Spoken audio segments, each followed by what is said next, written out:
ما أبالغ لو أقول لكم إنه هذا ألذ حلا ممكن تذوقوه في حياتكم، وخاصة في الأجواء الشتوية.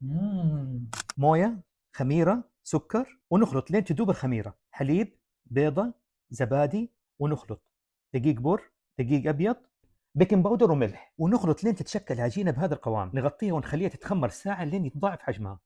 نطلع الهواء ونبدأ نشكلها بنفس طريقة تشكيل القيمات بهذا الشكل، وعلى الفرن من تحت على درجة 180 والصينية بالوسط. بعدين نحمرها من فوق، نحطها في طبق.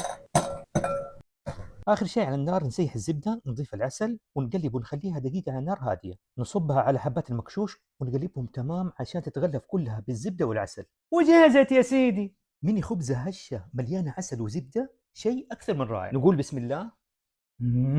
في الأجواء الشتوية محتاجين شيء يحضن ويدفي. مكشوش هايل هو حيقوم بالواجب، بس في مشكلة صغيرة، ما يوقفك شيء، حبة ورا حبة. وبالعافية.